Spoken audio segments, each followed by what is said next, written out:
guys, welcome back to my channel. In this video I'll be telling you a few things I wish I had done before moving abroad to study for my masters. As many of you know, I came to the UK primarily to study for my masters, and I finished, but obviously due to the lockdown and the pandemic and everything that's been happening, I'm yet to graduate. But looking back, there are a few things I wish I had done or I wish I had known to do, before leaving Nigeria to the UK to study. And I know that a lot of students make this mistake or these mistakes. So if you're planning to travel abroad to study for your masters, for your undergraduate, for your PhD, whatever it is, or you're just planning to move over here for your education, no matter what level it is, I'll be letting you in on a few things to notice or a few things to do so you don't make the same mistakes I did.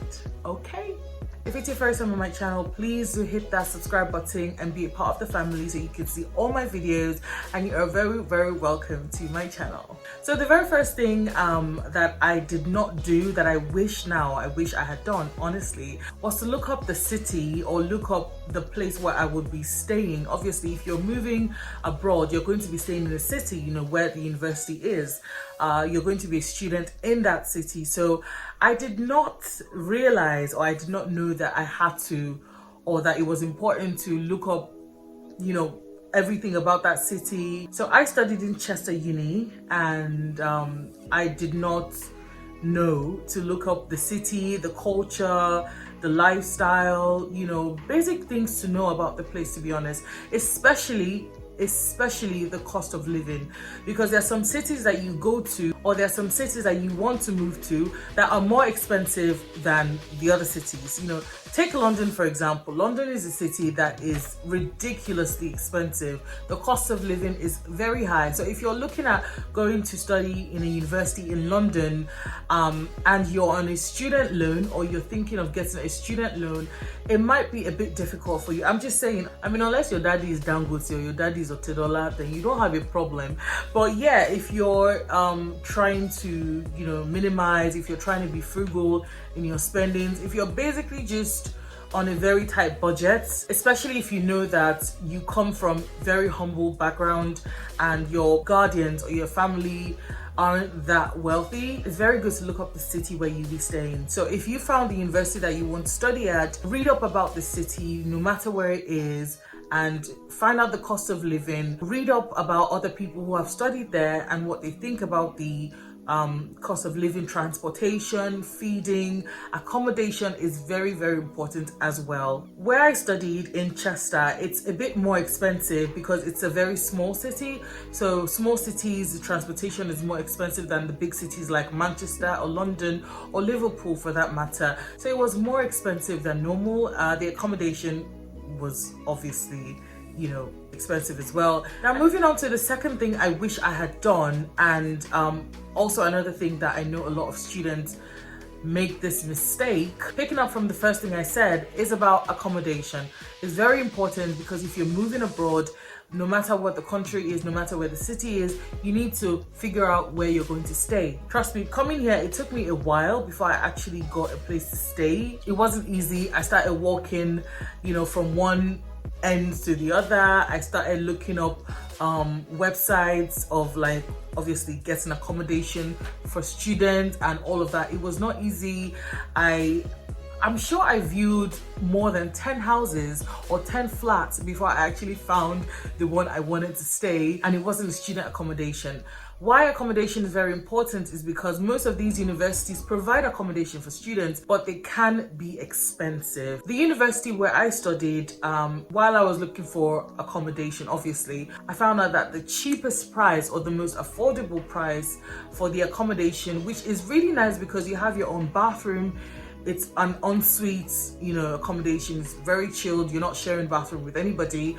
But it was also expensive because it was £109 a week. Yes, £109 a week. That was the cheapest. And I'm saying the cheapest because they only had 2 slots available. So it's a case of first come, first serve. So you do want to find out or figure out your accommodation before you move to wherever you want to study. Now, the third thing that I did not do, which I know I put my parents through some level of stress, was the fact that I forgot to take all my documents before leaving Nigeria. Now, this is very important because if you're traveling abroad, you want to get all your documents. I'm talking about your certificates. If you're coming to study your master's, it's very important that you get your university or undergraduate certificate with you. You might need it. You most likely will need it, okay? Some other documents can be your NYSC documents. It can be your GCSE, your NECO, your WAEC. I mean, I don't know about other countries. If you take basic examinations and you have your degrees or you have your certificates, it's good to just take all of them with you because you might need it at one point or the other. Yeah, so because I didn't do that, I had to beg my parents, or I had to stress them by telling them to please send it down to me from Nigeria, and they had to use the DHL courier, and trust me when I say it was not cheap. So yeah, you do want to avoid extra costs, especially when you are traveling abroad to study and obviously to make a life for yourself and all of that. So you don't want to, you know, cause some extra cost out of your small pocket.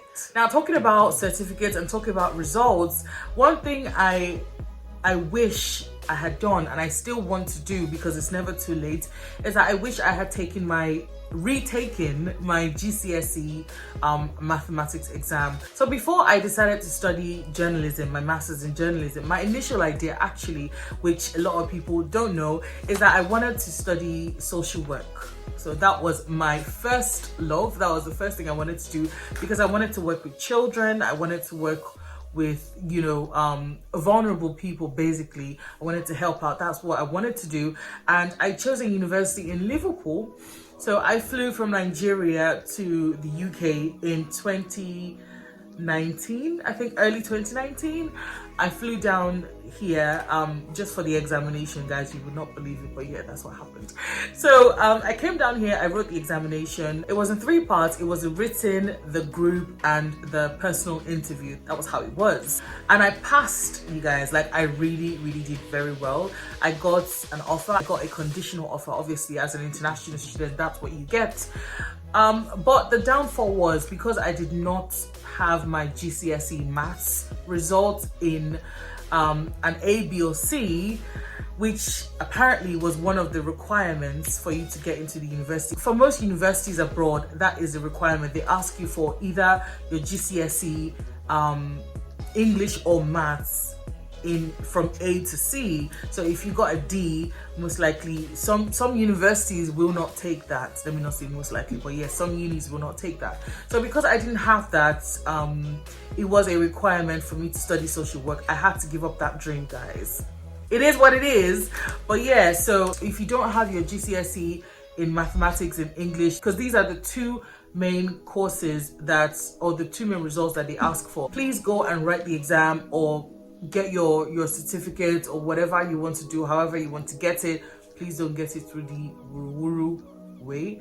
But yeah, because it might come in handy, you never know. Now, this one I'm going to say now is one of the, I feel like it's the most important mistake that I made. And I say a mistake because, I mean, I feel like there's always a solution for everything, but if you can avoid it, it's much better too. Now, another thing I wish I had done was to look up a course first that was going to get me a job. Now, a lot of us want to travel abroad. A lot of us want to use that opportunity to leave our current situation and, you know, go for a better life and, you know, obviously make a better life for ourselves.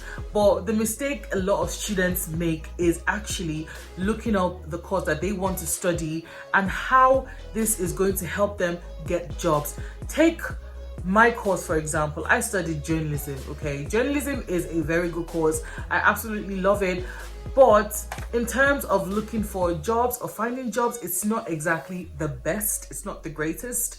You have courses like IT, courses like nursing, or I don't know, anything in the medical field, or so many other courses that if you're looking for jobs, you can get it like with a snap of the finger. You don't have to look for long. But if you're looking for jobs like in the media as a video director or basically, I'm just trying to say, please do look up what course you want to study. Depending on what area, what country you're traveling to, what city you're going to be in, it's important that you look up the job prospects and how this is going to help you find job in that field, because you don't want to spend about £12,000 on your tuition fee, £9,000 on your living expenses, and over, I don't know, £2,000 on your transportation, including your visa and your flight ticket, just to study a course that's not going to guarantee you a good job, which is what happened to me. So yeah, you do want to discover that for yourself. So please do be very sure of what course you want to study and do your own research. Find out how many jobs are available in that field. Find out how many people have complained about the fact that they've not been able to get jobs. And even if it's something that you have passion for, you can always go for your passion after you've gotten your degree and after you've gotten a very good job that actually provides food on your table. Because passion alone does not always bring money, does not always provide for you or your family. So you want to, be smart about things, pretty much. Now, another thing for a lot of people that are studying abroad is you want to find out what language is spoken in the country where you want to go. Take, for example, if you want to study in Italy, or you want to study in Turkey, or you want to study in China or Korea, you want to know what language is spoken there. Take, for example, you found a university that you want to study at. Find out the location, where that university is located, in what country, and also find out what language is spoken. I understand that English is the official language all around the world, but that's not to say that there are some countries that don't necessarily speak English. Turkey, for example, Italy, for example, these countries don't have English as their first language. So most likely the universities that you would be studying at are going to be teaching in their language. So it's very important for you to take that into consideration. Find out also how long it's going to take you to study or to understand that language, because most likely you're going to be requested to get a diploma. Just study for 1 year to understand the language and to get a hang of the language. You need to find out how much that's going to cost you, if it's going to be free, how many courses you're going to be requested to take in a week, all of that stuff. You need to basically plan your schedule, plan your life and all of that. You don't want to go into a country that you have absolutely no idea what they're speaking and you're just there looking, okay? So just to add as a bonus, I think some people forget to do this, and some people just, maybe they don't think it's important, but this is something I did. I did not do it, but yeah, it's very important for you to know where you're traveling to, what country you're traveling to, and how close it is to your loved ones and to your family members. I'm saying this because a lot of times, a lot of students from stress or anxiety or home sickness or whatever, you're missing home, and then they fall into depression. And because you're in a land where you don't know anybody, or you're in a land where it's new, everything is strange, you might want to not be too far from people if that makes sense. For example, I moved to the UK. I have a lot of family members here, so it was really easy for me because my sister wasn't too far from me, my brother, I could just drive, even if it take like 3.5 hours, but yeah, I drive down there to see him. My cousins weren't too far, everyone was just within close range. And I know that you're probably thinking, well, they can always call me on the phone, or I can always call them on the phone or whatever. That is true, but also you want to understand that the people at home, because the times might not be exactly the same, you're not going to want to call your loved ones at home and they're working or they're busy. It's not going to be convenient, basically. So if you've got loved ones in whatever place, maybe in Canada or in America, it's better to go over there where it's going to be easier for you. But I also understand that not all of us have relatives abroad. There are some of us that would want to go and study abroad and not know a single person. Now that is fine. That is absolutely fine. You just have to be prepared to make new friends, because that is not going to be as easy. I can tell you from experience that I feel like making friends in Nigeria is much easier than making friends here in the UK. Honestly, I don't know about anybody else, but that's just how I've seen it so far. So I was going to end this video, but something just came to my mind and I feel like I should drop this here. If you're coming to study abroad as well, you want to think of how you can work. As a student, it's understandable that you want to work, even if you may not work that many hours. Here in the UK, students are only allowed to work 20 hours a week. Even if a lot of people might say it doesn't pay the bills or it's not going to really get you as much money, but they expect your guardians or your parents to pay for your living expenses, your feeding, your accommodation, your transportation, all of that stuff. They may not understand that some of us have toiled to get this money and are on our own, meaning we don't have anybody helping us with all this stuff, but that's fine. But if you're traveling abroad to study, it's very good for you to think of what line of work you're going to do. I'm saying this because you don't want to start your classes or your courses or whatever, and obviously you're going to spend a lot of money. You're going to spend money feeding yourself, you're going to spend money clothing yourself, because you're going to have to buy a lot of things for yourself, you know, and accommodation wise and transportation, all of that stuff. So as much as money is leaving your pocket, you need to have money coming back into your pocket, if that makes sense. So it's very important for you to think of what work you want to do, something basically that you're going to do to earn money. I'm not saying you should secure it before you go abroad, but I'm just saying it's good to think about it and have something in mind. So guys, I hope you've enjoyed this video. I hope you've learned something from it. Please do give it a thumbs up if you did, and hit that subscribe button, okay? And I will see you in my next video. Ciao. For my bros, yeah. 15 with my bros, yeah. Lagos, I wanna come home. Lagos, I wanna come home.